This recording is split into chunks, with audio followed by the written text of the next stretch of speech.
اگلا سر یہ سوال بہت امپورٹنٹ ہے. انجینئر محمد علی مرزا جلمی صاحب نے وہ جو آپ حضرات کی طرف سے جو دلیل پیش کی جاتی ہے نا کہ حضرت فاطمہ الزہرا سلام اللہ علیہا کے گھر مبارک پہ جا کے ان کو دھمکی دی گئی نعوذ باللہ من ذالک، تو اس پہ انجینئر محمد علی مرزا جلمی صاحب نے مفتی محمد اسحاق صاحب کی جو تحقیق ہے نا اس کو اب اپنا موقف بنایا ہے. وہ یہ کہتے ہیں کہ یہ شخص ہے نا جی مصنف ابن ابی شیبہ میں جو راوی ہے زید بن اسلم ہے زید بن اسلم ہے یا زید بن اسلم سے روایت کرتے ہیں. یہ اسلم کے وہ کہتے ہیں کہ جو بات کی درست ہے کہ اسلم موقع کا راوی نہیں، اسلم اس موقع پہ موجود نہیں. ایک آپ یہ نوٹ کر لیں. اور دوسری بات وہ لوگ حضرات کرتے ہیں کہ اگر بالفرض ایک عالم ہے جو کہ مہدی زبیر علی زئی صاحب کے شاگرد ہیں، اگرچہ وہ اب بہت سختی کے ساتھ رد شیعہ کرتے ہیں، بہت شدت کے ساتھ، انجینئر محمد علی مرزا جلمی صاحب سے بھی ان کا بہت شدید ترین اختلاف ہے، بہت شدید ترین. تو وہ یہ کہتے ہیں جی کہ بالفرض اگر یہ روایت صحیح بھی ہونا تو اس میں کوئی انہوں نے توہین نہیں کی، بلکہ انہوں نے تو کہا آپ مجھے رسول پاک کے بعد سب سے بڑھ کر عزیز ہیں. ایک یہ بات آپ نوٹ کر لیں. یعنی ایک تو یہ روایت باطل ہے کیونکہ اس کا جو راوی ہے وہ موقع کا گواہ نہیں ہے. ایک تو یہ علم حدیث میں کیا یہ بات درست ہے یا نہیں، ایک یہ نوٹ کر لیں. دوسرا یہ ہے کہ دوسرا جو عالم نے موقف دیا انہوں نے کہا اگر یہ روایت سندن درست بھی مان لی جائے باوجود اس کے کہ اس کا راوی موقع کا گواہ نہیں ہے تو اس میں توہین کا کوئی پہلو نہیں ہے، کیونکہ اگلا جو واقعہ وہ سارا ان کے مطابق اہل تشیع نے ٹوٹلی جھوٹ گاڑ رکھا ہے. وہ شیعہ کی کتب سے بھی ثابت نہیں ہے کہ نعوذ باللہ استغفر اللہ گھر کو نعوذ باللہ آگ لگائی گئی ہو. یہ ایک نوٹ کر لیں سر. سوال آپ نے نوٹ کر لیا سر؟ جی ان سوالوں کا میں جواب دیتا ہوں آپ کو اپنے کتب سے، لیکن دیکھ عزیز میرے بھائی آپ اس کتب سے جواب دینے میں ٹائم لگتا ہے. اگر میں ایسے ہی بات کہہ دوں نا کتاب دکھائے بغیر تو پھر لوگ کہیں گے کہ یہ شیعہ جھوٹ بولتا ہے. کتاب دکھائیں تو اس میں کتاب دکھائیں تو ٹائم لگتا ہے. کتاب لکھتے سے کہتے کہ اگر میرا یہ فون ڈسکنیکٹ بھی ہو جاتا ہے نا تو آپ اپنی بات جاری رکھیے گا. انشاءاللہ یہ ٹی وی پہ تو دیکھ لیں گے بعد میں ہم انشاءاللہ. نہیں انشاءاللہ، لیکن میں چاہتا ہوں کہ یہ آپ سوالات سے مزید سوالات پیدا ہوتے ہیں تو انشاءاللہ کہ بھی آپ دوسرے موقع پر آپ کی خدمت میں ہوں گے. ابھی بات کرتے ہیں جب ڈسکنیکٹ ہوا تو اس کے بعد انشاءاللہ اگلی زندگی رہی تو انشاءاللہ فارسی میں کہتے ہیں یار باقی صحبت باقی. یار اگر باقی ہے تو صحبت بھی انشاءاللہ باقی رہے گا. ٹھیک ہے. اچھا پہلا جو آپ نے سوال کیا ہے کہ مصنف ابن شیبہ والی جو روایت ہے زید بن اسلم اپنے والد سے روایت کرتے ہیں تو اس کے متعلق سند میں تو کوئی اور مشکل ہے ہی نہیں، کیونکہ سند صحیح ہے بشرط بخاری بشرط مسلم. صرف یہ ہے کہ اسلم جو عمر کے غلام تھے، عمر کے وہ خادم تھے، وہ کہتے ہیں اس وقت مدینے میں نہیں تھے. اس کی دلیل کیا ہے؟ اس کی دلیل یہ ہے کہ اسلم صحابی نہیں ہے. اسلم صحابی اگر وہ اس زمانے میں ہوتے تو وہ صحابی ہوتے، اس زمانے میں صحابی ہوتے، کیونکہ وہ صحابی نہیں ہے تو اس لیے وہ اس کی اور کوئی دلیل نہیں ہے.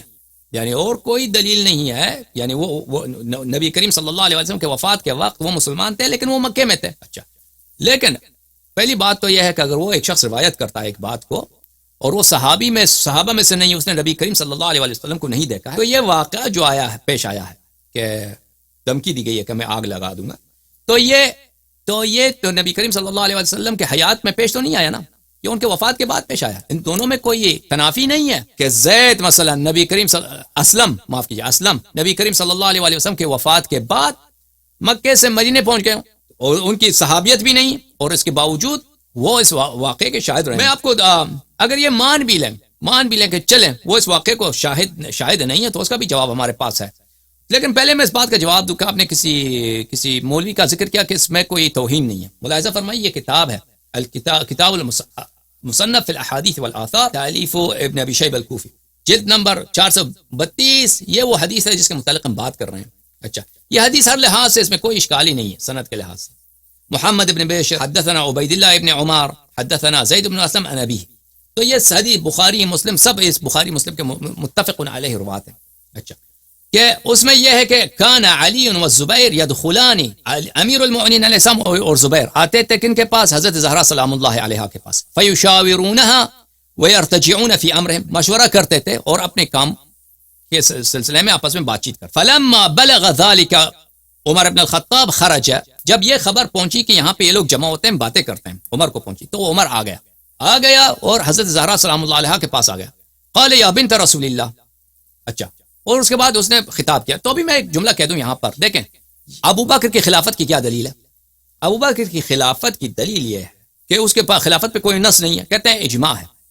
اجماع یعنی سب مسلمان متفق ہو گئے کہ یہ ہمارا خلیفہ ہے.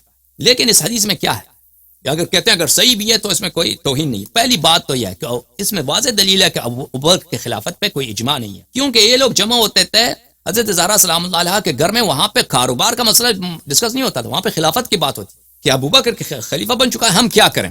تو اسی لیے تو عمر آیا ہے, جب خبر پہنچا ہے تو اس نے سوچا ہے کہ یہاں پہ ہمارے خلاف منصوبہ ہے, سازش ہے, آیا ہے اور وہاں پہ دھمکی دیا کہ میں گھر جلا دوں گا اگر یہ پھر جمع ہو گیا یہاں پہ. تو یہاں پر کہ یہ اہل بیت طاہرین علیہم الصلوۃ والسلام کو ایک حزب اختلاف, اپوزیشن گروپ جو کنسپریسی کر رہے ہیں, سازش کر رہے ہیں حکومت کا تختہ الٹنے کے لیے, اسی آنکھ سے دیکھا ہے عمر نے, اعتراف کیا. تو یہ بہترین دلیل ہے کہ ابو بکر کی خلافت پہ کوئی اجماع نہیں تھا. ابو بکر کے خلافت اہل بیت طاہرین علیہم الصلوۃ والسلام اور زبیر جو اہل بیت میں سے بھی نہیں ہے, اور دوسری روایت میں طلحہ بھی ہے اور بھی لوگ بھی ہیں. اچھا, ان کے نزدیک یہ غیر مشروع ہے اور یہ سازش میں, کوشش میں ہے کہ اگر ساتھ ہی مل جائیں, کوئی منصوبہ بندی ہو جائے, ممکن ہو تو اس کو خلافت کا تختہ پلٹ دیں. تو پہلی بات تو یہ کہ اگر یہ حدیث صحیح ہے, اس سے پہلے کہ ہم ثابت کریں کہ انہوں نے گھر جلایا, ثابت کیا ہوا کہ عمر کے ابو بکر کی خلافت کی جو واحد دلیل ہے اجماع, وہ باطل ہے. باطل ہے, کوئی اجماع نہیں ہے, بلکہ کیونکہ اہل بیت علیہم الصلوۃ والسلام مطہر ہیں. رسول پاک صلی اللہ علیہ وسلم نے فرمایا قرآن سے جدا نہیں, ان کی اتباع واجب ہے. ان کی نظر میں اگر ابو بکر کی خلافت ایسی خلافت ہے کہ اگر انسان طاقت ہو تو اس کا تختہ الٹا جائے, تو یہ خلافت یہ غیر مشروع ہے. نہ صرف شرعیت کی دلیل باطل بلکہ غیر مشروعیت ثابت. اچھا, پھر اس کے بعد عمر نے کہا یا بنت رسول اللہ واللہ ما من احد احب الینا من ابیک, آپ کے والد سے ہمارے نزدیک کوئی صلی اللہ علیہ وسلم ان سے زیادہ کوئی ہمارے نزدیک محبوب نہیں ہے. وما من احد احب الینا بعد ابیک منک, اور ان کے بعد آپ سے زیادہ کوئی معزز شخص ہمارے پاس نہیں ہے. لیکن اللہ کی قسم, یہ ما ذاک بمانع, یہ میرے لیے منع کا باعث نہیں ہوگا, یہ مجھے اس کام سے نہیں روکے گا. کس کام سے؟ ان اجتمع هؤلاء النفر عندك, اگر یہ لوگ آپ کے پاس دوبارہ آ گئے, هؤلاء النفر, یہ لوگ, یہ جماعت, کو صحابہ تھے جو ادھر آتے تھے مشورہ کرتے تھے, ان امرتهم ان يحرق عليهم البيت, کہ میں حکم دوں گا کہ ان کا آپ کا گھر ان پہ جلایا جائے. اچھا, جس شخص نے کہا کہ اس میں توہین نہیں ہے, ہاں, وہ گھر رسول پاک صلی اللہ علیہ وسلم, صحیح حدیث ہے مستدرک حاکم میں کہ جس حدیث بہت زیادہ ہے کہ جب بھی رسول پاک صلی اللہ علیہ وسلم زہرا اطہر سلام اللہ علیہا کو دیکھتی تھی, عائشہ کی اپنی حدیث ہے, احترام میں کھڑے ہو جاتے تھے. اور مستدرک حاکم میں صحیح حدیث ہے تقبیلیت کا, تقبیلیت یعنی دست پہ بوسہ دینا, ہاتھ پہ بوسہ دینے کا.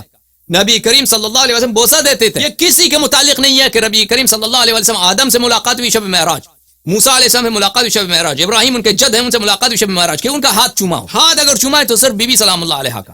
صحیح حدیث ہے مستدرک حاکم میں, زیبی نے بھی تصحیح کیا. اچھا, تو ان سے کہہ رہے ہیں کہ ہم اگر یہ لوگ پھر جمع ہو گئے تو میں آپ کا گھر جلا دوں گا. اس دیکھیں عزیزو, یہ کہ اگر کوئی کہہ دیں کہ اس میں اذیت نہیں ہے, اس میں بے احترامی نہیں ہے, تو یہ ایسی بات ہے کہ مثلا میں آپ کو کہہ دوں میں آپ کا گھر جلا دوں گا, تو آپ کہتے ہیں کہ یہ اس میں تو احترام عزت ہی ہے.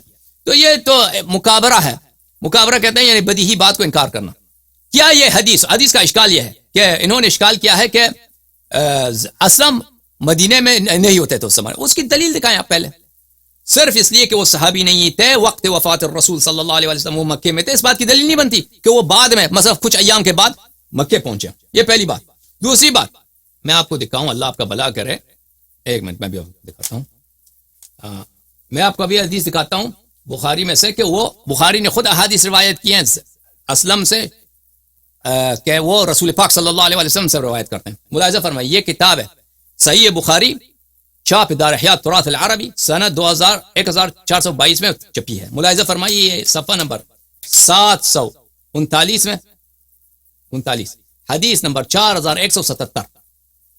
حدثنا عبداللہ ابن یوسف نے کہا اخبرنا مالک نے کہا عن زید ابن اسلم نے کہا عن ابی ہے, اس نے اسلم سے روایت کی, ان رسول اللہ صلی اللہ علیہ وآلہ کان یسیر فی بعض اسفاری وعمر بن الخطاب یسیر معه لیلا.